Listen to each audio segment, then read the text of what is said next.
Atlantik Okyanusu'nun ortasında bir bölge var. Yüzyıllardır gemiler ve uçaklar burada ortadan kayboluyor. Ne bir enkaz bulunuyor, ne de bir sinyal. Bermuda Şeytan Üçgeni olarak bilinen bu gizemli bölge hala çözülemeyen bir bilmece. Bu uçsuz bucaksız mavi boşlukta sayısız gemi ve uçak adeta yutulmuş, geride sadece sessizlik ve soru işaretleri bırakmıştır. Bugün bu korkutucu olayların arkasındaki en gerçekçi teorileri ve en tuhaf iddiaları inceleyeceğiz. Kayıp uçakların gizemini araştıracak, bilim insanlarının açıklamalarını değerlendirecek ve Bermuda Şeytan Üçgeni'nin gizemini çözmeye çalışacağız. Bermuda Şeytan Üçgeni, Atlantik Okyanusu'nun batısında yaklaşık 1,5 milyon kilometre karelik bir alanı kaplayan ve gizemli olaylarla anılan bir bölgedir. Bu bölge, adını kuzeyde Bermuda Adalarından, güneybatıda Porto Rico'dan ve batıda Florida'dan geçen hayali bir üçgenden alır. Yüzyıllardır denizciler ve havacılar için bir korku kaynağı olan Bermuda Şeytan Üçgeni, sayısız gemi ve uçağın iz bırakmadan yok olduğu bir yer olarak ün salmıştır. İlk kayıtlara göre 1492 yılında Kristof Kolomb bile bu bölgede sıra dışı olaylar yaşamıştır. Pusulasının beklenmedik şekilde sapması ve gökyüzünde tanımlayamadığı garip ışıklar görmesi, Bermuda Şeytan Üçgeni'nin gizemine dair ilk ipuçlarını vermiştir. O günden bu yana bölgeyle ilgili sayısız hikaye, efsane ve teori ortaya atılmıştır. Bazıları kayıpların nedenini doğaüstü güçlere, manyetik anomalilere veya hatta uzaylıların müdahalesine bağlarken, diğerleri daha gerçekçi açıklamalar aramaktadır. Bilim insanları, bölgedeki yoğun metan hidrat yataklarının ani salınımlarının gemileri batırabileceğini veya atmosferik koşulların öngörülemeyen hava olaylarına yol açabileceğini öne sürmektedir. Ancak tüm bu teorilere rağmen, Bermuda Şeytan Üçgeni'nin gizemi hala tam olarak çözülememiştir. Kayıp gemilerin ve uçakların enkazına dair kesin bir kanıt bulunamaması, spekülasyonları daha da artırmaktadır. Bu gizemli bölge, insanlığın okyanusların derinliklerinde gizlenen bilinmezlere olan merakını körüklemeye devam etmektedir. Bermuda Şeytan Üçgeni'nin ünü, yaşanan bazı gizemli kayıplar sonucu kat be kat artmıştır. Bu kayıplar arasında belki de en ünlüsü, 5 Aralık 1945'te meydana gelen Flight 19 olayıdır. 5 adet Amerikan Grumman TBM Avenger torpido bombardıman uçağından oluşan Flight 19 filosu, rutin bir eğitim uçuşu için Florida'daki Fort Lauderdale üssünden havalandı. Ancak bir süre sonra uçaklardan birinin pilotu pusulasının çalışmadığını ve yönlerini kaybettiklerini bildirdi. Diğer pilotlar da benzer sorunlar yaşadıklarını bildirdiler ve radyo kayıtları pilotların giderek artan bir panik ve kafa karışıklığı içinde olduğunu gösteriyordu. Sonrasında Flight 19 filosundan gelen iletişim tamamen kesildi ve uçaklar bir daha asla görülemedi. Flight 19'u aramak için gönderilen 13 kişilik bir deniz uçağı olan PBM Mariner da aynı şekilde ortadan kayboldu ve olayın gizemini daha da derinleştirdi. Flight 19 olayı, Bermuda Şeytan Üçgeni'nin gizemini dünya çapında duyurdu ve bölgeyle ilgili sayısız teori ve spekülasyonun ortaya atılmasına neden oldu. Flight 19 dışında, Bermuda Şeytan Üçgeni'nde kaybolan diğer gemiler ve uçaklar da bulunmaktadır. 1918'de 309 mürettebatıyla birlikte seyahat eden USS Cyclops adlı bir Amerikan donanma gemisi, Barbados'tan ayrıldıktan sonra hiçbir iz bırakmadan ortadan kayboldu. 1948'de yolcu uçağı Star Tiger, Bermuda Şeytan Üçgeni'nde ortadan kayboldu ve enkazına dair hiçbir ize rastlanmadı. Bir yıl sonra, aynı rotayı takip eden Star Ariel adlı bir diğer yolcu uçağı da aynı şekilde kayboldu. Bu gizemli kayıplar, Bermuda Şeytan Üçgeni'nin ününü daha da pekiştirdi ve bölgeyi, denizcilerin ve havacıların korkulu rüyası haline getirdi. Chapter 3 Bilim açıklıyor. Gerçekler ve teoriler. Bermuda Şeytan Üçgeni'nde yaşanan gizemli olaylar, yüzyıllardır insanların ilgisini çekmiş ve bu olaylara bir açıklama getirmek için çeşitli teoriler üretilmiştir. Bazı teoriler doğaüstü güçlere ve uzaylılara atıfta bulunurken, diğerleri daha bilimsel açıklamalar sunmaktadır. İşte Bermuda Şeytan Üçgeni'ndeki kayıplar için öne sürülen bazı bilimsel teoriler, manyetik anomaliler ve pusula sapmaları, Dünyanın manyetik alanı bazı bölgelerde düzensizlikler gösterebilir ve bu durum pusulaların hatalı okumalar yapmasına neden olabilir. Bermuda Şeytan Üçgeni'nin manyetik anomalilerin yoğun olduğu bir bölge olduğu ve bu durumun gemilerin ve uçakların yönlerini kaybetmelerine yol açabileceği öne sürülmektedir. Dev dalgalar ve okyanus akıntıları, açık okyanuslarda beklenmedik şekilde oluşan dev dalgalar, gemiler için büyük bir tehlike oluşturabilir. Bu dalgalar 30 metreyi aşan yüksekliklere ulaşabilir ve aniden ortaya çıkarak gemileri batırabilir. Bermuda Şeytan Üçgeni'nde Gulf Stream akıntısının da etkisiyle dev dalgaların oluşabileceği düşünülmektedir. Metan gazı patlamaları. Okyanus tabanında bulunan metan hidrat yatakları belirli koşullar altında aniden serbest kalarak büyük miktarda metan gazı açığa çıkarabilir. Bu gazın su yüzeyine yükselmesiyle suyun kaldırma kuvveti azalır ve gemiler batabilir. Bermuda Şeytan Üçgeni'nde metan hidrat yataklarının varlığı bilinmektedir ve bu durumun bazı kayıplara neden olabileceği düşünülmektedir. UFO'lar ve dünya dışı müdahale. Bazı teoriler, Bermuda Şeytan Üçgeni'ndeki kayıpları dünya dışı varlıkların faaliyetlerine bağlamaktadır. Bu teorilere göre UFO'lar, gemileri ve uçakları kaçırarak ortadan kaybolmalarına neden olmaktadır. Ancak bu teorileri destekleyen hiçbir bilimsel kanıt bulunmamaktadır. Zaman kaymaları ve boyut kapıları. Bazı kişiler Bermuda Şeytan Üçgeni'nin zaman ve uzayda bir takım anormalliklerin yaşandığı bir bölge olduğuna inanmaktadır. Bu teoriye göre bölgede zaman kaymaları veya boyut kapıları oluşabilir ve bu durum gemilerin ve uçakların başka bir boyuta geçmelerine veya zamanda yolculuk yapmalarına neden olabilir. Ancak bu teori de bilimsel olarak kanıtlanmamıştır. Bermuda Şeytan Üçgeni'ndeki kayıpların gerçek nedeni hala tam olarak bilinmemektedir. Ancak bilim insanları bu gizemli olaylara bir açıklama getirmek için araştırmalarına devam etmektedir. Chapter 4 Derinlere iniyoruz. Günümüz araştırmaları. Bermuda Şeytan Üçgeni'nin gizemi günümüzde de bilim insanlarının ve araştırmacıların ilgisini çekmeye devam ediyor. Gelişen teknolojiyle birlikte okyanus tabanını daha detaylı incelemek ve kayıp uçak ve gemilerin enkazına ulaşmak için yeni araştırmalar yürütülüyor. Sonar teknolojisindeki gelişmeler, Bermuda Şeytan Üçgeni'nin deniz tabanının haritalandırılmasında büyük rol oynuyor.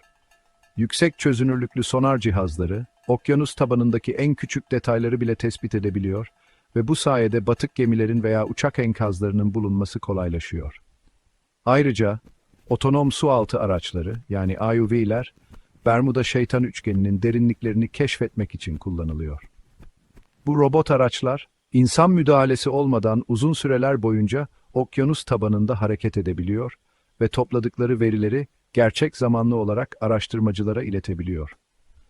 NASA da Bermuda Şeytan Üçgeni'ndeki atmosferik olayları incelemek için uydularını ve araştırma uçaklarını kullanıyor. Bu çalışmalar, bölgedeki hava koşullarının ani değişimlerinin ve öngörülemeyen fırtınaların nedenlerini anlamak için büyük önem taşıyor.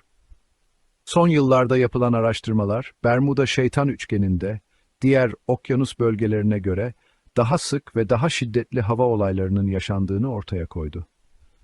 Özellikle ani oluşan ve hava bombası olarak adlandırılan şiddetli rüzgar patlamaları, gemiler ve uçaklar için büyük tehlike oluşturabiliyor. Ancak tüm bu araştırmalara rağmen Bermuda Şeytan Üçgeni'nin gizemi hala tam olarak çözülebilmiş değil. Kayıp uçak ve gemilerin enkazına dair kesin kanıtlara ulaşmak oldukça zor ve bu durum spekülasyonların ve komplo teorilerinin ortaya atılmasına zemin hazırlıyor.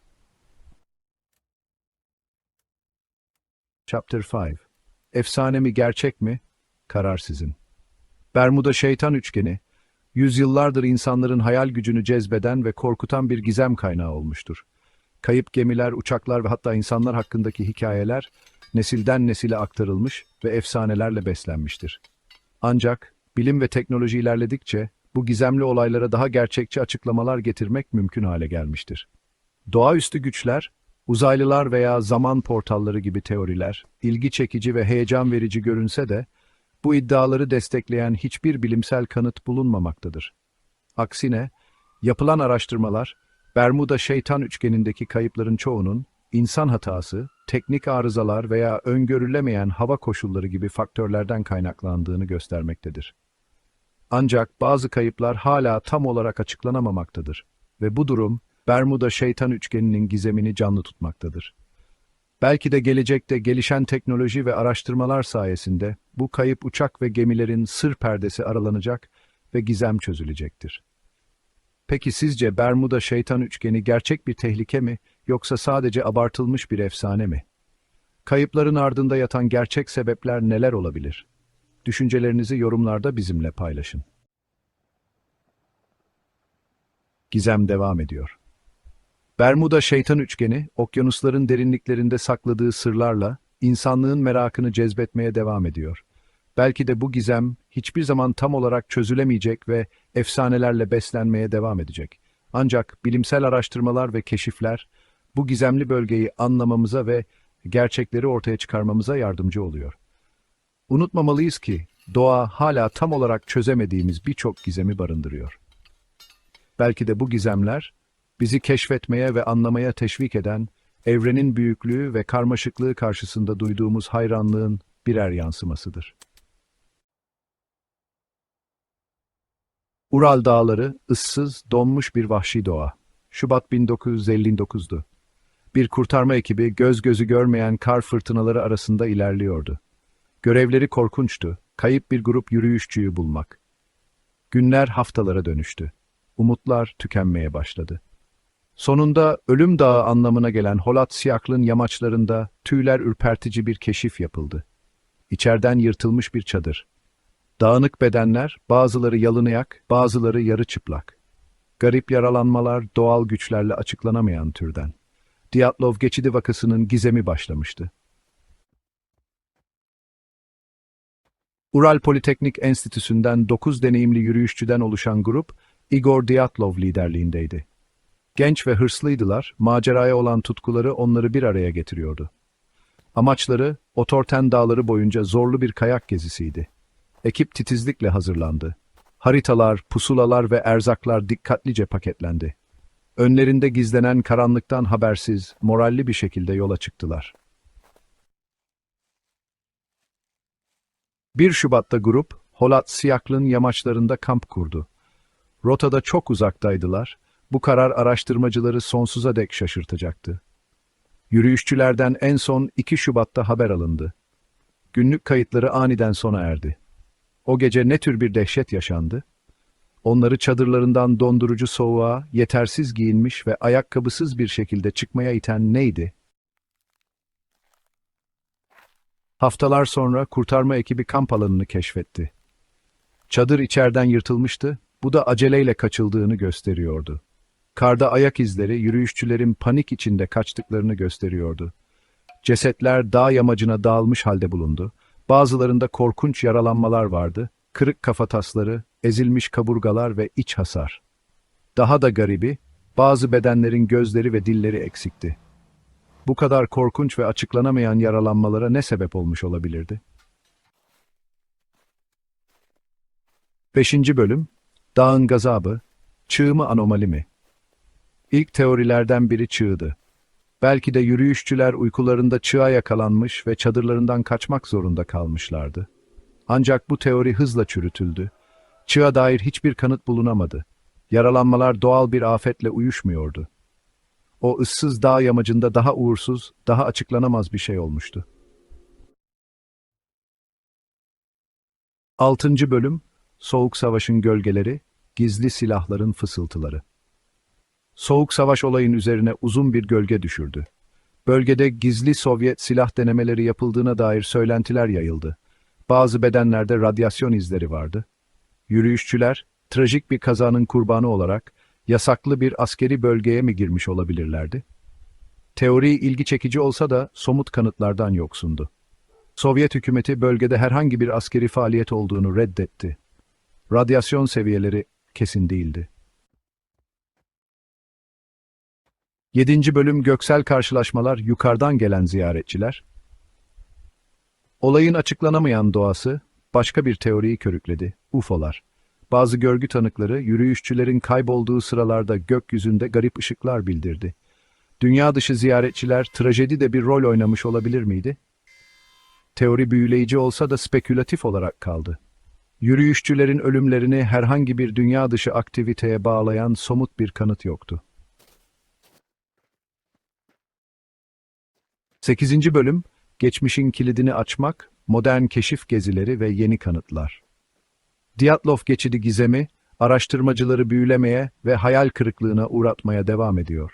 Modern keşif gezileri, kanıtları yeniden incelemek için gelişmiş teknoloji kullanarak bölgeyi tekrar ziyaret etti. İnfrason, paradoksal soyunma ve nadir meteorolojik olaylara odaklanan yeni teoriler ortaya çıktı. Yine de kesin bir açıklama hala belirsizliğini koruyor. Bilmece her yeni bilgi parçasıyla daha fazla soru ortaya çıkararak devam ediyor. 9. bölüm, çözülemeyen bilmece, gizem devam ediyor. Dyatlov geçidi vakası, 20. yüzyılın en şaşırtıcı çözülmemiş gizemlerinden biri olmaya devam ediyor. Doğal bir afet miydi, askeri bir örtbas mıydı, paranormal bir karşılaşma mıydı, yoksa tamamen başka bir şey miydi? Gerçek, o ıssız dağ yamacında gömülü kalıyor, bilinmeyenin gücünün tüyler ürpertici bir hatırlatıcısı. Sizce 1959'daki o uğursuz gecede ne oldu? Mayıs 1828'de güneşli bir günde, genç bir adam, Almanya'nın Nürnberg sokaklarında tökezleyerek belirdi. Garip bir mektup taşıyordu ve kafası karışmış, şaşkın görünüyordu. Bu, kısa süre sonra tarihin yıllıklarına kazanacak bir isim olan Kaspar Hauser'dı. Gelişi, bugün bile bizi büyülemeye ve şaşırtmaya devam eden bir gizemin başlangıcı oldu. Nürnberg halkı genç adamın görünüşüne şaşırdı. Çok az konuşuyordu ve en temel sosyal geleneklere bile yabancı görünüyordu. Elinde, yerel bir askeri kaptana hitaben yazılmış bir mektup tutuyordu. Bu mektupta, çocuğun bebekliğinden beri yazarın bakımında olduğu iddia ediliyordu. Buluntu çocuk haberi hızla yayıldı. Yetkililer Kaspar Hauser'ı kendi korumalarına aldılar. Ancak gerçek kökenleri gizemle örtülü kaldı. Kaspar Hauser'ın garip davranışları ve sınırlı iletişim becerileri herkesi şaşırttı. Çocukça bir masumiyete sahip gibiydi ve etrafındaki dünyayı anlamakta zorlanıyordu. Işığa ve sese karşı aşırı duyarlıydı ve alışılmadık bir yürüyüş ve duruş sergiliyordu. Bazı insanlar onun sadece zihinsel engelli olduğuna inanırken, bazıları da bir tür travma geçirdiğinden şüphelendi. Kaspar Hauser'ı incelemek için doktorlar ve eğitimciler getirildi. Bazıları, hayatının çoğunu insan temasından ve uyarılmadan mahrum bırakılarak tek başına hapsedildiğini teorize etti. Ancak diğerleri ikna olmadı ve durumunu taklit ediyor olabileceğini öne sürdü. Kaspar Hauser'ın gerçek zihinsel durumu hakkındaki tartışma şiddetlendi ve onu çevreleyen gizemi daha da derinleştirdi. Zaman geçtikçe ve Kaspar Hauser'ın hikayesi yayıldıkça, gerçek kimliği hakkında sayısız teori dolaşmaya başladı. Bazıları onun beşiğinden çalınan ve yıllarca saklanan kayıp bir prens olduğunu fısıldadı. Diğerleri, sosyal yoksunluğun etkilerini incelemek için kasıtlı olarak toplumdan izole edilmiş acımasız bir deneyin ürünü olduğunu tahmin etti. En kalıcı teorilerden biri, Kaspar Hauser'ı Baden kraliyet ailesine bağladı.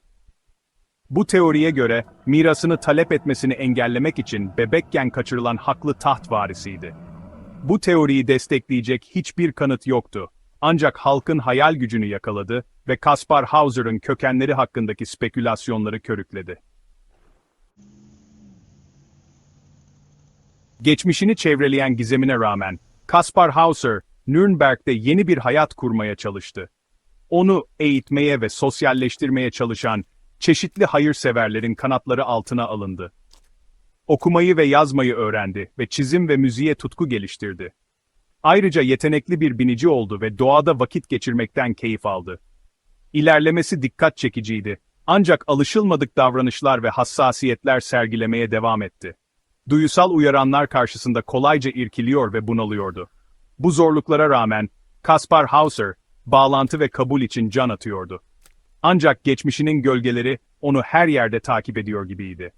Kökenleri hakkında sürekli sorularla bombardımana tutuldu ve sonsuz dedikoduların ve spekülasyonların konusu oldu.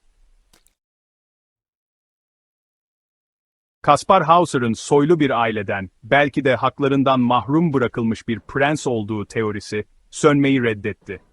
Gerçekten de, belirli kişiler onun gerçek kimliği hakkında bilgi sahibi olduklarını iddia ederek, ortaya çıktıkça ivme kazandı. Böyle bir kişi, Kaspar'ın Macar bir devrimcinin oğlu olduğunu iddia eden Macar bir asilzadeydi.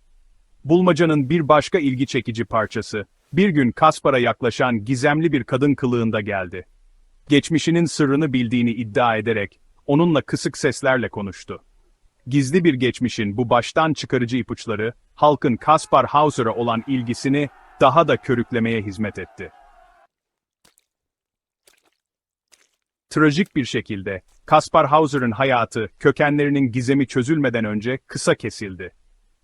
1833'te, 21 yaşında, başka bir hayırseverin bakımı altında yaşadığı Ansbach'taki bir parkta ölümcül şekilde yaralı bulundu. Göğsünden bıçaklanmıştı ve birkaç gün oyalanmasına rağmen yaralarına yenik düştü. Birçoğu bunun rastgele bir şiddet eylemi olduğuna inanmayı reddetti. Bazıları komplolar ve örtbaslar hakkında fısıldaşarak, Kaspar'ın geçmişi hakkında bildiklerini açıklamasını engellemek için susturulduğunu öne sürdü. Üzerinde bulunan mektupta, yalnızca birkaç şifreli satır vardı ve saldırganının kimliği veya suçun nedenleri hakkında hiçbir bilgi vermiyordu. Kaspar Hauser cinayeti bugüne kadar çözülmedi. Yıllar boyunca sayısız soruşturma ve sayısız teori ortaya atıldı. Ancak kesin bir cevap bulunamadı. Güçlülerin sırlarını korumak için susturulmuş siyasi bir suikastin kurbanı mıydı? Yoksa sadece yanlış zamanda yanlış yerde, rastgele bir şiddet eyleminin kurbanı mıydı? Somut kanıtların olmaması ve geçen zaman, Kaspar Hauser'ın tarihin en kalıcı bilmecelerinden biri olarak statüsünü pekiştirmeye hizmet etti. Hikayesi sayısız kitap, film ve sanat eserine ilham vererek büyülemeye ve ilgilendirmeye devam ediyor. Bilinmeyenin sembolü, modern çağımızda bile açıklamaya meydan okuyan, gizemler olduğunu hatırlatan biri haline geldi. Kaspar Hauser'ın gizemli hayatı ve ölümü, yüzyıllardır sanatçıları, yazarları ve film yapımcılarını büyüledi. Hikayesi yorumlandı ve yeniden yorumlandı. Her nesil gölgelerden çıkan çocuğun hikayesinde yeni anlamlar buldu. Edebiyatta romanlara, oyunlara ve şiirlere konu olmuştur. Yazarlar, Kaspar'ın deneyimi merceğinden izolasyonun psikolojik etkisini, kimliğin doğasını ve aidiyet arayışını araştırdılar. Film yapımcıları da Kaspar Hauser'ın hikayesinin dramatik potansiyeline ilgi duymuşlardır. Bu filmler genellikle sosyal adalet, gücün kötüye kullanılması ve insan ruhunun direnci temalarıyla boğuşur.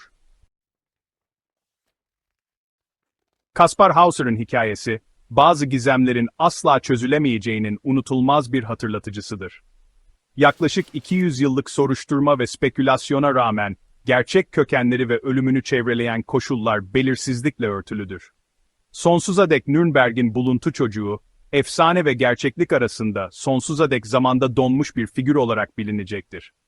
Yine de, Kaspar Hauser'a olan kalıcı hayranlık, sadece gizemin kendisinde değil, hikayesinin insanlık durumu hakkında söylediklerinde yatmaktadır.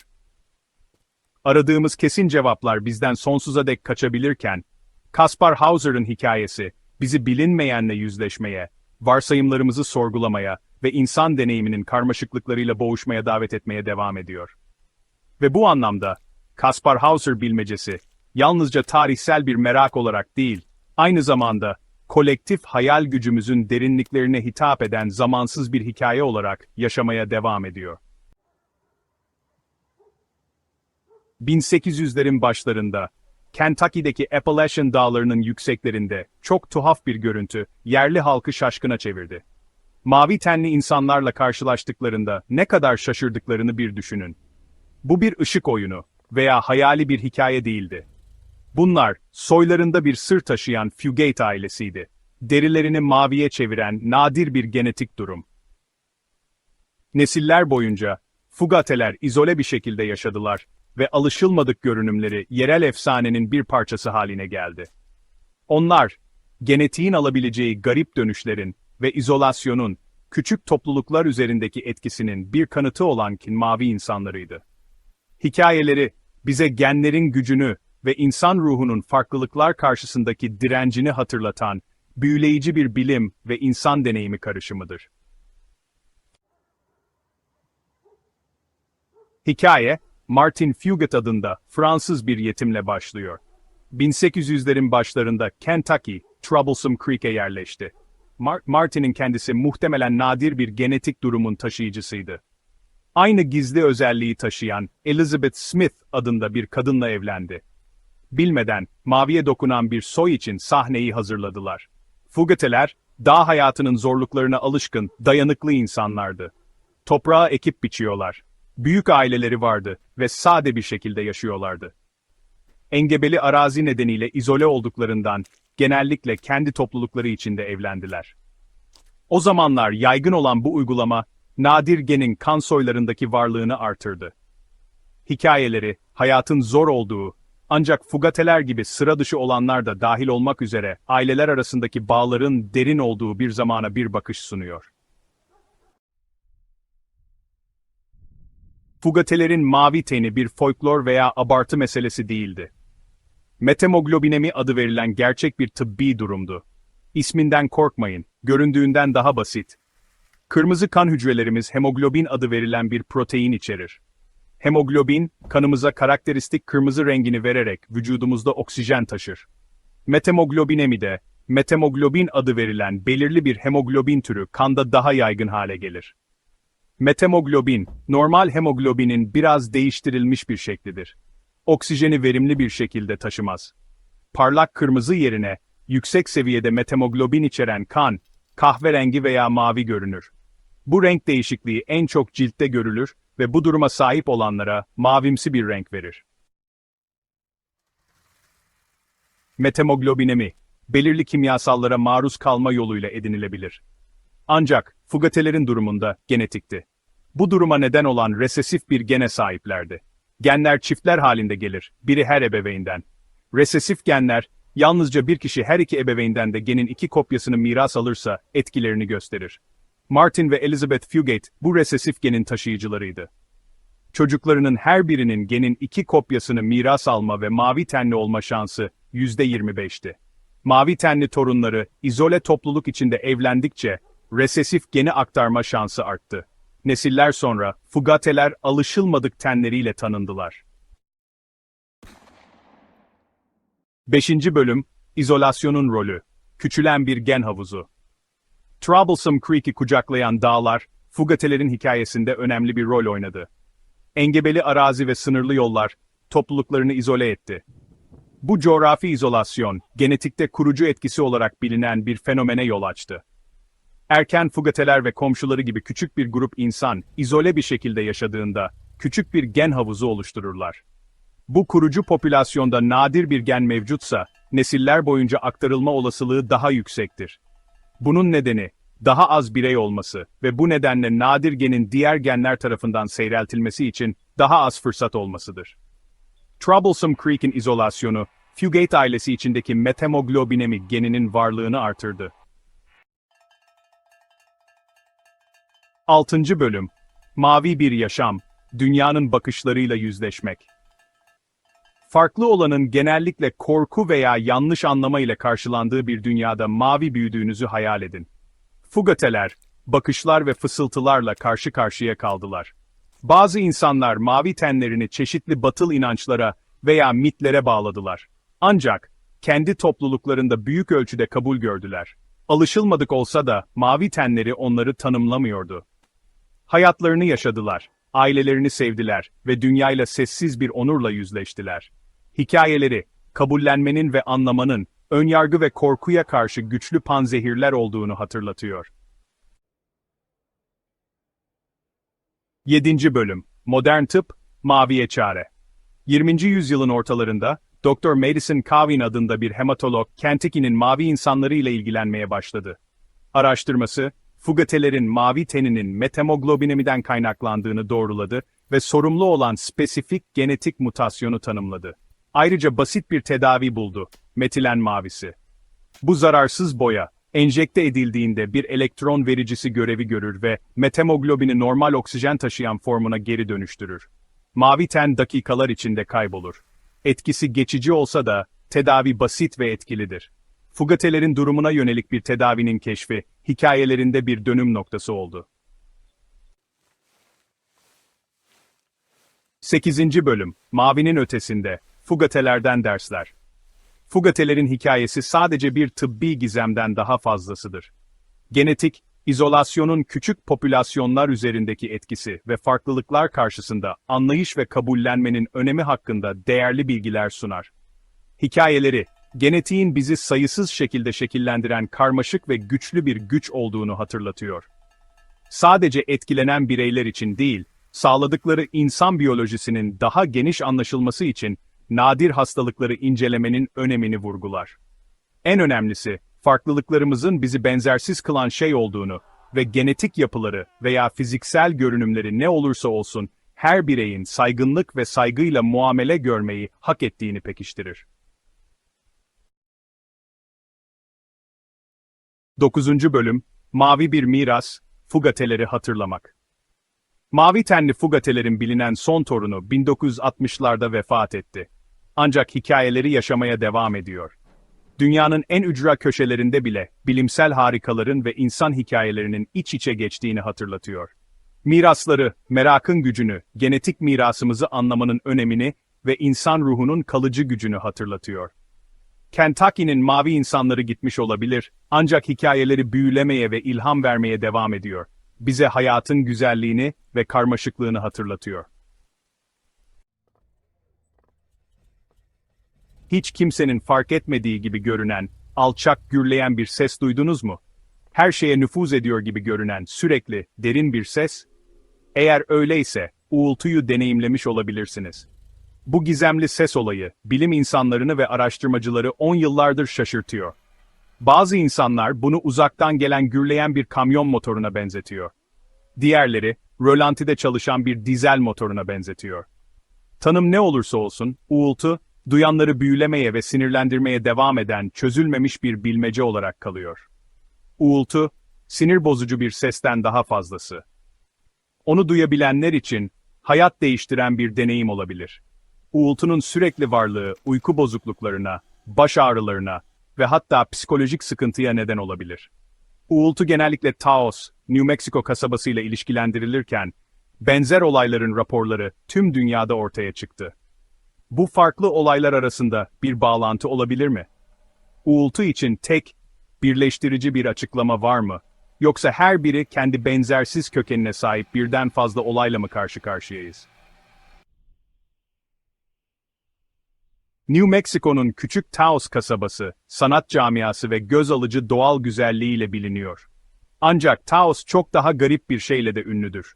Uğultunun merkez üssü olarak kabul edilir. 1990'ların başında, Taos sakinleri gizemli bir uğultu sesi bildirmeye başladılar. İlk başta, bir şehir efsanesinden başka bir şey olarak görülmedi. Ancak giderek daha fazla insan kendi deneyimleriyle ortaya çıktıkça, Taos'ta alışılmadık bir şey olduğu anlaşıldı. Taos uğultusu, bilindiği gibi sürekli bir varlık değildi. Haber vermeden gelip gidiyor gibiydi ve herkes duyamazdı.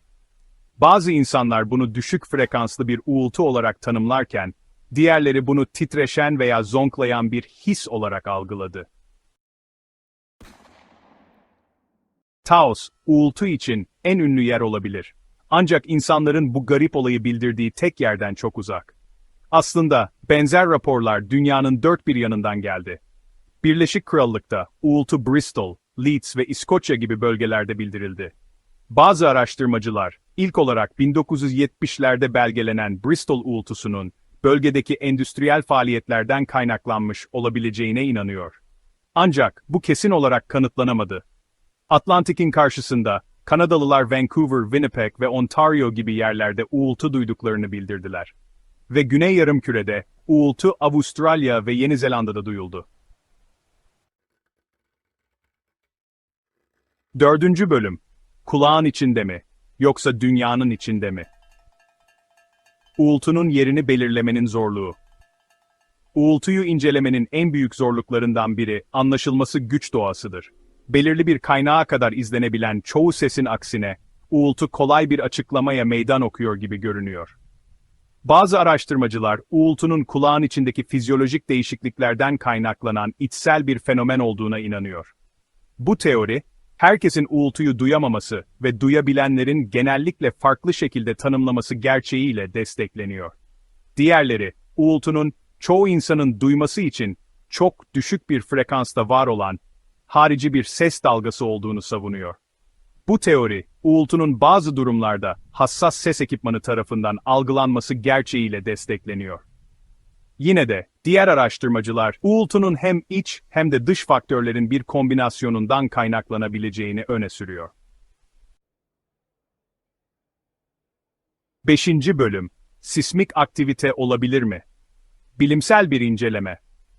Yıllar boyunca bilim insanları uğultu için sıradandan olağanüstüye kadar çok sayıda açıklama önerdiler. Bazı teoriler doğal olaylara odaklanırken, diğerleri insan yapımı veya hatta dünya dışı kökenlerin olasılığını araştırıyor. Uğultu için en yaygın bilimsel açıklamalardan biri, düşük frekanslı sismik aktivitedir. Dünya sürekli titriyor ve bu titreşimler bazen insanlar tarafından duyulabilen düşük frekanslı ses dalgaları yaratabiliyor. Başka bir olası açıklama ise elektromanyetik radyasyondur. Elektrik hatları, cep telefonu kuleleri ve diğer elektronik cihazların tümü elektromanyetik radyasyon yayar ve bazı araştırmacılar bu radyasyonun bazı durumlarda uğultudan sorumlu olabileceğine inanıyor. 6. Bölüm. Hükümet mi sorumlu? İnsan yapımı kökenlerin olasılıklarını araştırmak. Doğal olaylar, uğultu vakalarının bazılarını açıklayabilirken, diğer teoriler insan yapımı kaynaklara işaret ediyor. Bazı insanlar, uğultunun gizli hükümet deneylerinden veya askeri teknolojiden kaynaklandığına inanıyor. Popüler bir teori, uğultunun iyonosferi inceleyen Alaska'daki bir araştırma tesisi olan Yüksek Frekanslı Aktif Auroral Araştırma Programı'nın veya HAARP'ın bir yan ürünü olduğudur. HAARP, iyonosferi manipüle etmek için yüksek güçlü radyo dalgaları kullanır ve bazı insanlar bu radyo dalgalarının uğultudan sorumlu olabileceğine inanıyor. Başka bir teori, uğultunun denizaltı iletişim sistemlerinden kaynaklandığını öne sürüyor. Bu sistemler, su altındaki denizaltılarla iletişim kurmak için çok düşük frekanslı ses dalgaları kullanır ve bu ses dalgalarının belirli koşullar altında insanlar tarafından duyulabilmesi mümkündür.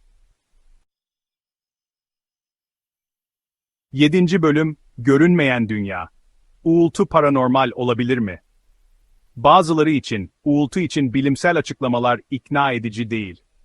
Uğultunun, evren hakkındaki mevcut anlayışımızın ötesinde bir şeyin kanıtı olduğuna inanıyorlar. Uğultu başka bir boyuttan gelen bir mesaj olabilir mi? Ya da belki de dünya dışı bir aktivitenin işaretidir. Bazı insanlar uğultunun UFO'lardan kaynaklandığına inanıyor. Sesin aslında uzaylı uzay aracının tahrik sistemi olduğunu ve hükümetin yaygın paniği önlemek için uğultunun gerçek doğasını gizlediğini savunuyorlar. Uğultunun UFO'lardan kaynaklandığı iddiasını destekleyecek hiçbir bilimsel kanıt olmamasına rağmen, dünya dışı yaşama inananlar arasında popüler bir teori olmaya devam ediyor ve bilinmeyenin kalıcı gücünün bir kanıtıdır. 8. Bölüm, 21. yüzyılda uğultu, sürekli bir arkadaşla yaşam. Onlarca yıllık araştırmaya rağmen, uğultu çözülmemiş bir gizem olarak kalıyor. Hala neden olduğundan, neden sadece bazı insanların duyabildiğinden veya neden dünyanın belirli bölgelerinde daha yaygın göründüğünden emin değiliz. Uğultuyu duyabilenler için sürekli bir hayal kırıklığı ve endişe kaynağı olabilir. Uykuyu bozabilir, konsantrasyona engel olabilir ve günlük aktivitelerden zevk almayı zorlaştırabilir. Bazı insanlar uğultu nedeniyle baş ağrısı, mide bulantısı ve baş dönmesi gibi fiziksel semptomlar yaşadıklarını bile bildirmiştir. Zorluklara rağmen, uğultuyu duyan birçok insan, onunla başa çıkmayı öğrendi. Sesi maskelemek için beyaz gürültü makineleri kullanırlar. Engellemek için kulak tıkacı takarlar veya ellerinden geldiğince görmezden gelmeye çalışırlar. 9. Bölüm, Cevaplanmamış sorular, uğultunun geleceği. Uğultu, evrende hala anlamadığımız birçok şey olduğunu hatırlatıyor. bilimsel anlayışımıza bir meydan okuma ve insan algısının sınırlarına bir kanıttır. Uğultuyu gerçekten anlayabilecek miyiz? Kesin olarak söylemek imkansız. Ancak bir şey kesin, uğultu duyulmaya devam ettiği sürece insanlar cevap aramaya devam edecekler. Siz ne düşünüyorsunuz? Hiç uğultu duydunuz mu? Neden olabileceği konusunda herhangi bir teoriniz var mı? Düşüncelerinizi aşağıdaki yorumlarda paylaşın. Yıl 1908. Sibirya'nın ıssız bölgelerinde sabahın erken saatleri. Gökyüzü kör edici bir ışıkla parlıyor.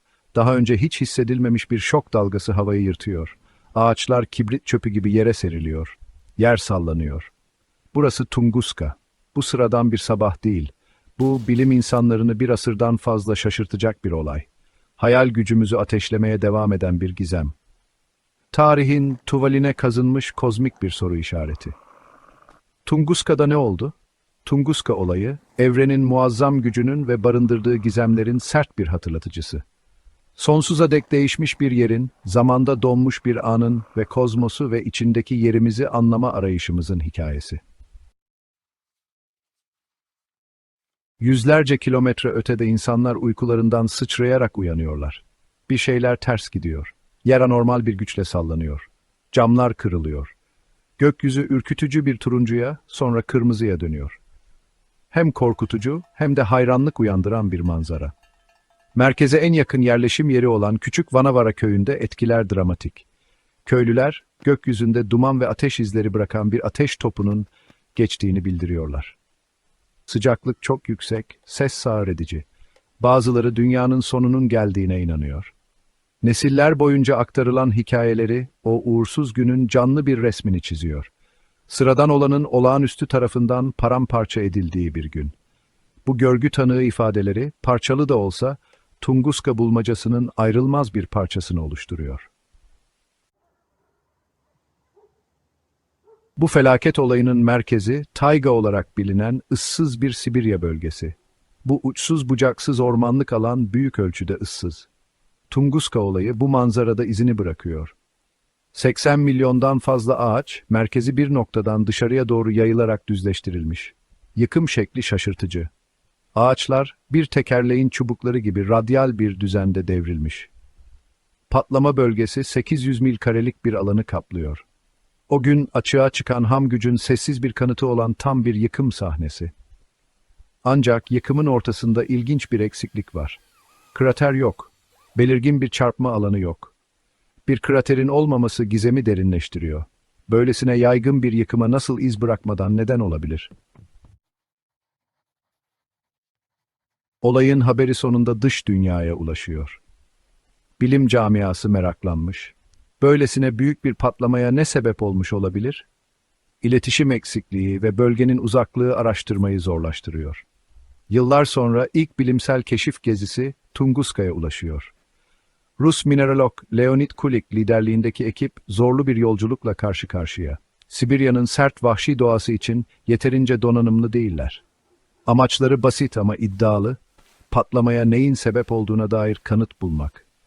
10 yılı aşkın bir süreye yayılan Kulik'in keşif gezileri, zorluklar ve tehlikelerle karşılaşıyor. Yoğun tayga, amansız iklim ve her zaman mevcut olan vahşi hayvan tehdidi, görevlerini zorlu kılıyor. Yine de, bilimsel keşif arayışının peşinden koşarak azimle devam ediyorlar. 5. Bölüm Kozmik Gizem. Kulik'in keşif gezileri kesin bir cevap bulamıyor. Herhangi bir çarpma krateri veya meteor parçası bulamıyorlar. Gizem derinleşiyor. Bilim camiası görünüşte imkansız bir olayla boğuşuyor. Tunguska olayı teoriler için bir üreme alanı haline geliyor. Bazıları makul, bazıları ise alışılmadık. Kozmik bir çarpma mı? Ama kanıt nerede? Doğal gaz patlaması mı? Olayın ölçeği göz önüne alındığında pek olası değil. Açık bir açıklamanın olmaması sadece hayal gücünü körüklüyor. Tunguska olayı spekülasyon ve tartışma için bir mıknatıs haline geliyor. Bilinmeyenin bir sembolü, evren ve onu yöneten güçler hakkında ne kadar az şey bildiğimizin bir hatırlatıcısı haline geliyor. 6. Bölüm Yıldızlardan gelen bir ziyaretçi. En kalıcı teorilerden biri, Tunguska olayına bir asteroid veya kuyruklu yıldızın neden olduğudur. Erken Güneş sisteminin kalıntıları olan bu gök cisimleri, Dünya için önemli bir tehdit oluşturabilir. Teoriye göre, 1908'deki o uğursuz sabahta, belki de kayalık bir asteroid veya buzlu bir kuyruklu yıldız olan büyük bir nesne, Dünya atmosferine girdi. Yere çarpmadan önce, atmosferde patlayarak büyük bir şok dalgası ve ısı patlaması yarattı. Bu teori, bir çarpma kraterinin olmamasını açıklıyor. Cisim girişte buharlaşarak çok az iz bırakmış olabilir. Ancak bölgede meteorik maddenin bulunmamasını tam olarak açıklayamıyor. 7. bölüm, madde antimadde ile karşılaştığında. Daha radikal bir önermede bulunan başka bir teori, Tunguska olayının bir antimadde yok oluşundan kaynaklandığıdır. Maddenin zor bulunan karşılığı olan antimadde evrenimizde nadiren bulunur. Madde ve antimadde çarpıştığında birbirlerini saf bir enerji patlamasıyla yok ederler. Az miktarda antimadde dünya ile çarpışarak Tunguska olayına neden olmuş olabilir mi? Bu teori ilgi çekici olsa da önemli kanıtlardan yoksundur. Antimadde inanılmaz derecede nadirdir ve özellikle bir yüzyıl sonra tespit edilmesi çok büyük bir iştir. Bununla birlikte böyle bir olayda açığa çıkan saf enerji Tunguska'daki yıkım ölçeğiyle tutarlı olacaktır. Parçık fiziğinin garip ve harika dünyasının bir hatırlatıcısı olan cezbedici bir olasılık olarak kalıyor. 8. bölüm, Bir asırlık bilmece. Tunguska olayı, bilim insanlarını bugüne kadar büyülemeye ve hayal kırıklığına uğratmaya devam ediyor. Bir asırdan fazla süren araştırmalara rağmen, zamanımızın en büyük çözülmemiş gizemlerinden biri olmaya devam ediyor. Periyodik olarak yeni kanıtlar ortaya çıkıyor, ancak kesin bir cevap hala anlaşılmaz. İleri teknolojiyle donanmış modern keşif gezileri olaya yeni bir ışık tuttu. Potansiyel olarak dünya dışı kökenli mikroskobik parçacıklar toprakta bulundu. Tartışma devam ediyor, ancak gizem devam ediyor. Tunguska olayı, doğanın gücünün, evrenin enginliğinin ve anlayışımızın sınırlarının bir hatırlatıcısı olarak hizmet ediyor. Nesillerin hayal gücünü yakalayan, varsayımlarımıza meydan okumaya ve bilimsel araştırmanın sınırlarını zorlamaya devam eden, kozmik bir bulmaca olan bir hikaye. 9. bölüm Tunguska'nın zamanda yankısı. Tunguska olayı bir asırlık olmasına rağmen, bugün bizim için değerli dersler barındırıyor. Dünyaya yakın nesnelerin oluşturduğu çok gerçek tehdidin altını çiziyor.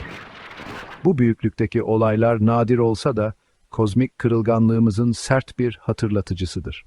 Olay ayrıca bilimsel araştırmanın önemini ve bu tehditleri anlamamıza ve azaltmamıza yardımcı olabilecek araştırmalara ve teknolojiye yatırım yapma ihtiyacını vurguluyor. Dünyanın dört bir yanındaki uzay ajansları, potansiyel olarak tehlikeli nesneleri aktif olarak izliyor ve erken uyarı sistemleri ve saptırma stratejileri geliştirmek için çalışıyor.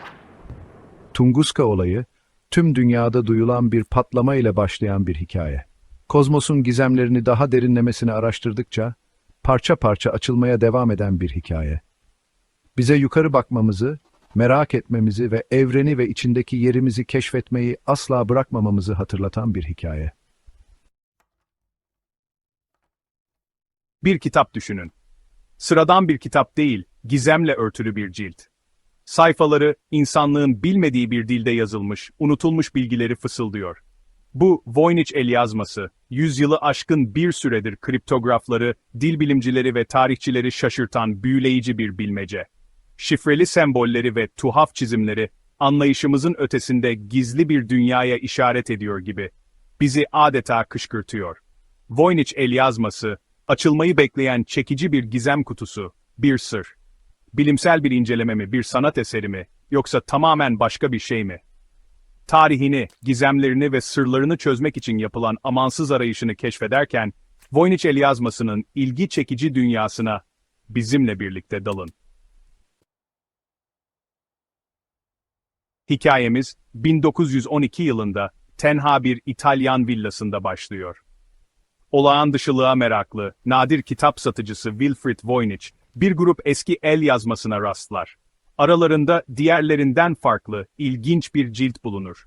parşömen sayfaları bilinen hiçbir alfabeye benzemeyen karmaşık bir yazıyla doludur. Tuhaf bitkilerin ve gök haritalarının çizimleri metni süslüyor ve gizemi daha da derinleştiriyor. Keşfinden büyülenen Voynich, hayatını yakında adını taşıyacak olan el yazmasını deşifre etmeye adar. Kökenlerini 15. yüzyıla kadar izler, ancak yazarı ve dili anlaşılmaz kalır. Bir zamanlar tarihin tozlu sayfalarında kaybolan Voynich el yazması, modern dünya için kışkırtıcı bir bulmaca olarak yeniden ortaya çıkar. Voynich el yazması, tuhaf ve bilinmeyenin bir senfonisi olan büyüleyici bir bilmece. 240 sayfası, kelimeler ve cümleler gibi görünen tuhaf sembollerden dokunmuş bir goblen. Ancak bu semboller, bilinen dil bilimsel çerçevelere uyma girişimlerine karşı koyarak, sınıflandırmaya meydan okuyor. Metnin her yerine serpiştirilmiş, aynı derecede tuhaf çizimler var. Botanik çizimler, doğada hiçbir yerde bulunmayan bitkileri tasvir ederken, astronomik haritalar, alışılmadık konfigürasyonlarda gök cisimlerini gösteriyor. Gizemi artıran şey, el yazmasının katlanabilir sayfalarıdır. Bazıları birkaç metre uzunluğa kadar uzanır ve bilinmeyen amaçlara yönelik karmaşık diyagramları ortaya çıkarır. Voynich el yazması, gizemli güzelliğiyle bizi cezbeden, unutulmuş bir dünyadan sırları fısıldıyor gibi görünen bir kitap. Bugün Voynich el yazması, Yale Üniversitesi'ndeki Beinecke Nadir Kitap ve El Yazması Kütüphanesi'nde, akademi duvarları içinde korunan sessiz bir bekçi olarak bulunuyor. İklim kontrollü bir kasada saklanıyor, sırlarının ortaya çıkacağı günü sabırla bekliyor.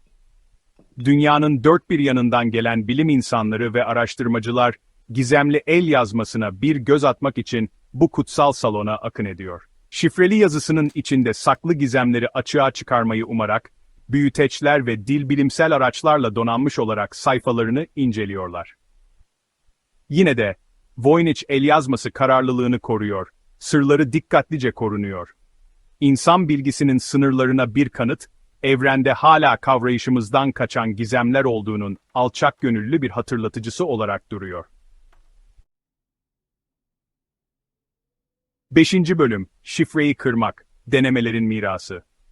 Gizemin bir siren şarkısı olan Voynich el yazması, sayısız insanı bilmece ağına çekti. Doyumsuz bir merakla hareket eden şifre çözücüler, yıllarını hatta ömürlerini şifresini kırmaya adadılar. Sırlarını açacak anahtarı bulmayı umarak, dilbilimsel analizden kalıp tanımaya kadar çeşitli araçlar ve tekniklerle el yazmasına yaklaştılar.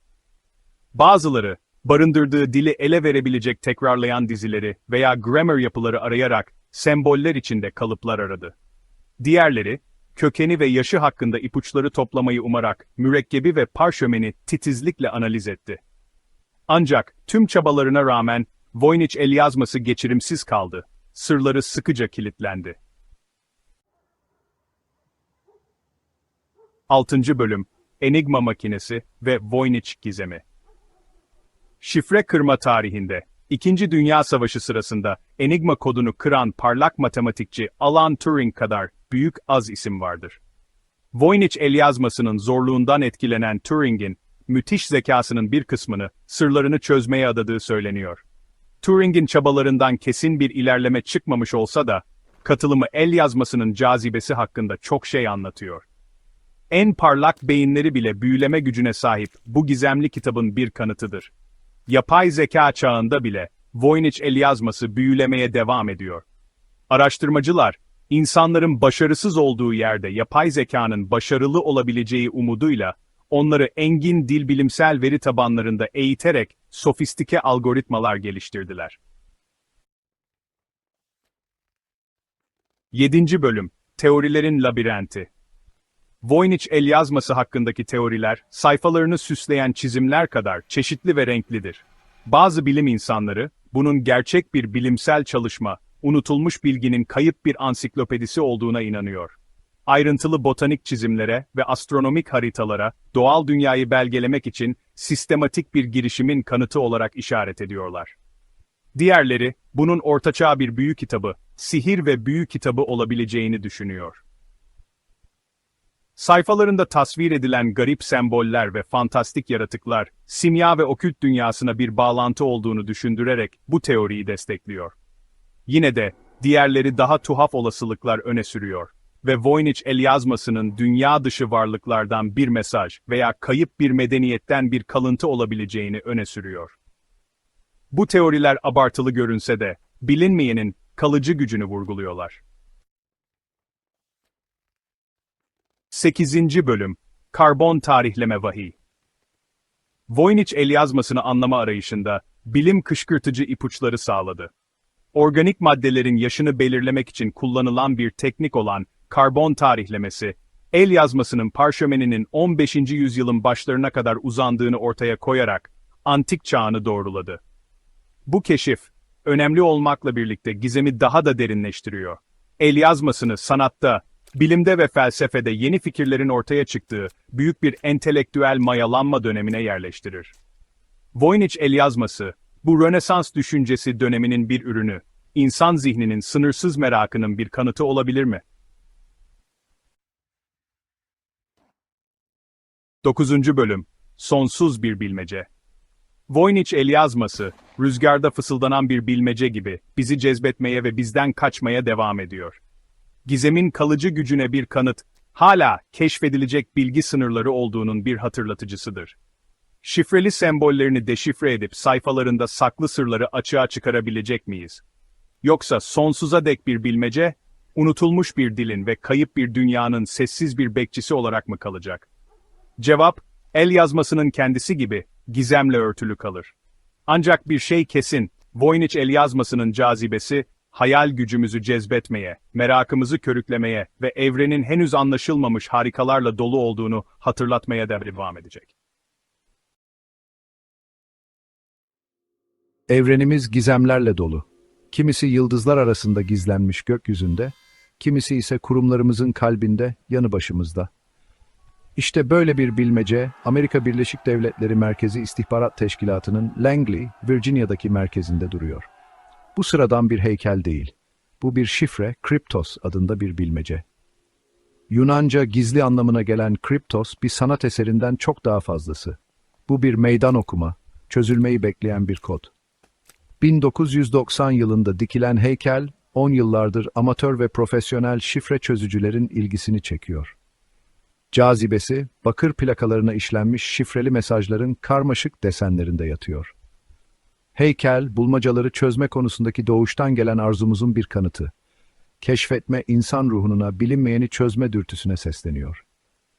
Kryptos bizi sınırlarımızı test etmeye, anlayışımızın sınırlarını zorlamaya çağırıyor. Ama Kryptos bir beceri testinden daha fazlası. Casusluk, sırların ve istihbarat toplamanın gölgeli dünyasına bir yolculuk. Bu gizemli eserin arkasındaki adam, büyük ölçekli, yere özgü enstalasyonlarıyla tanınan Amerikalı heykeltıraş Jim Sanborn. Sanborn'un çalışmaları genellikle bilim, tarih ve dil unsurlarını içeriyor ve sanat ile bulmaca arasındaki çizgileri bulanıklaştırıyor. Bilginin, algının ve çevremizdeki dünyayı anlamlandırma yollarımızın etkileşimine hayran. Sanborn'un geçmişi, sanatı kadar ilgi çekici. Heykeltıraşlığa yönelmeden önce ekonomi diploması aldı ve dalgıç, tekne yapımcısı ve fotoğrafçı olarak çalıştı. Bu çeşitli deneyimler sanatsal vizyonunu besliyor ve eserlerine benzersiz bir bakış açısı katıyor. Kryptos, belki de en ünlü eseri, kodlara ve kriptografiye olan hayranlığının bir kanıtı. Sanborn, heykelde kullanılan karmaşık şifreleme sistemini geliştirmek için yıllar harcadı ve doğruluğunu sağlamak için eski CIA kriptografı Ed Scheidt'e danıştı. Sanatçının titiz yaklaşımı, Kryptos'un her detayında kendini gösteriyor. Dikkatlice seçilmiş malzemelerden harflerin hassas düzenine kadar her unsur, genel gizemine katkıda bulunuyor. Sanborn, gelecek nesiller için insanları zorlayacak bir bulmaca yaratmak istediğini söyledi. Kryptos, 4 ayrı şifreli mesajdan oluşuyor. İlk 3 bölüm deşifre edildi ve cezbedici ipuçları ve şiirsel düşünceler ortaya çıktı. Çeşitli bireyler ve ekipler tarafından bulunan çözümler, kod kırma tekniklerinin ve salt azmin bir kombinasyonunu kullandı. 1992 yılında CIA analisti David Stein tarafından çözülen ilk bölüm, istihbaratın doğası hakkında şiirsel bir mesaj ortaya çıkardı. İnce gölgelendirme ile ışığın yokluğu arasında yanılsamanın nüansı yatar. Aynı yıl NSA kriptologu Jim Gill tarafından çözülen ikinci bölüm, CIA arazisindeki bir konuma işaret eden coğrafi koordinatlar içeriyordu. 1999 yılında yazılım geliştiricisi James Sanborn, sanatçıyla akrabalığı yok tarafından deşifre edilen üçüncü bölüm, Kral Tut'un mezarının keşfine atıfta bulundu ve yavaşça, umutsuzca yavaşça, kapının alt kısmını tıkayan geçit kalıntıları kaldırıldı ifadesini içeriyordu. Bu çözümler, heykelin anlamına dair bazı bilgiler sağlarken, dördüncü ve son bölümün etrafındaki gizemi daha da derinleştirdi. Sadece 97 karakter uzunluğundaki dördüncü bölüm, 30 yılı aşkın bir süredir çözülemedi. Sırların kalıcı gücünün bir kanıtı olarak meydan okuyan bir şifre. Hem amatör hem de profesyonel kriptograflar, sırlarını açığa çıkarmak için sayısız saat harcadılar. Ancak kod şimdiye kadar tüm şifre çözme girişimlerine direndi. Dördüncü bölümün çözülememezliği yoğun spekülasyonlara ve tartışmalara yol açtı. Bazıları, alışılmadık derecede karmaşık bir şifreleme yöntemiyle gizlenmiş basit bir mesaj içerdiğine inanıyor. Diğerleri, belki de gizli bir ipucu veya yalnızca henüz ortaya çıkmamış bilgilerle deşifre edilebilen daha derin bir anlamdan şüpheleniyor. Dördüncü bölümün çözülmemiş doğası, Kryptos'un gizemine başka bir katman ekliyor. Heykeli, çözülecek bir bulmacadan, sanatçı ile izleyici arasında devam eden bir diyaloğa dönüştürüyor. Bazı sırların en azından bir süreliğine saklanması gerektiğinin bir hatırlatıcısı. 5. Bölüm, Komplo Gölgesi. Kryptos'un CIA merkezindeki konumu göz önüne alındığında, çözülmemiş kodunun bir hayli komplo teorisini çekmesi şaşırtıcı değil. Bazıları 4. bölümün gizli bilgiler, belki de yalnızca istihbarat topluluğu içindeki birkaç kişiye yönelik bir mesaj içerdiğini düşünüyor. Diğerleri, kodun gizli bir topluluğun anahtarını veya dünya hakkında gizli bir gerçeği barındırdığına inanıyor. Mantıklı olandan tuhaf olana kadar teoriler, Kryptos'u çevreleyen çekiciliğe ve gizemine katkıda bulunuyor. Bu teoriler ilgi çekici olsa da doğrulanmamış kaldıklarını hatırlamak önemlidir. 4. bölümün gerçek anlamı ve yaratılışının ardındaki motivasyonlar gizemini koruyor. Kod basit bir mesaj mı yoksa derin bir vahiy mi içeriyor olsun, çözülmemiş doğası hayal gücümüzü cezbetmeye devam ediyor. 6. bölüm, cevapların küresel peşinde. Kryptos'un cazibesi coğrafi sınırları aştı ve kodunu kırmaya adanmış küresel bir topluluğu ateşledi. Çeşitli mesleklerden meraklılar cevap arayışında işbirliği yapıp rekabet ederken, çevrimiçi forumlar, teoriler ve potansiyel çözümlerle dolup taşıyor. Kryptos topluluğu, bulmacaların farklı geçmişlerden ve disiplinlerden insanları birleştirme gücünün bir kanıtı. Matematikçiler, dilbilimciler, bilgisayar bilimcileri ve koltuk dedektifleri, benzersiz becerilerini ve bakış açılarını meydan okumaya getirerek arayışa katıldılar. Kryptos bulmacasının işbirlikçi doğası, onu bu kadar ilgi çekici kılan şeyin bir parçası. En karmaşık sorunların bile, insanlar ortak bir amaç doğrultusunda bilgi ve kaynakları paylaşarak birlikte çalıştıklarında üstesinden gelinebileceğinin bir hatırlatıcısı. 7. bölüm, bilinmeyenin cazibesi. Kryptos, çözülmemiş kodu ve gizemli mesajıyla bilinmeyene olan hayranlığımızı somutlaştırıyor. Keşfetme, cevap arama ve anlayışımızın sınırlarını zorlama konusundaki doğuştan gelen arzumuzu yansıtıyor. Heykelin kalıcı gücü, merakımızı uyandırma ve algılarımıza meydan okuma yeteneğinde yatıyor. Teknoloji ve anında bilginin giderek daha fazla hakim olduğu bir dünyada Kryptos, bazı gizemlerin kalıcı olması gerektiğinin bir hatırlatıcısı olarak duruyor. Bize sabrın, azmin ve bilinmeyeni kucaklamanın önemini öğretiyor. Heykelin hem gizlim hem de açık mesajı, dilin gücüne, sırların cazibesine ve çevremizdeki dünyayı anlamlandırma konusundaki kalıcı insan arzusuna sesleniyor. 8. bölüm, Dijital çağda Kriptos. Dijital çağ, Kriptos mücadelesine yeni araçlar ve teknikler getirdi. Gelişmiş yazılım programları, çevrimiçi forumlar ve işbirlikçi platformlar, küresel bir şifre çözücü topluluğunun eşi görülmemiş şekillerde birlikte çalışmasını sağladı. İnternet, Kriptos meraklıları için sanal bir laboratuvara teorileri paylaşmak, çözümleri test etmek ve diğer kod kırıcılarla bağlantı kurmak için bir alana dönüştü.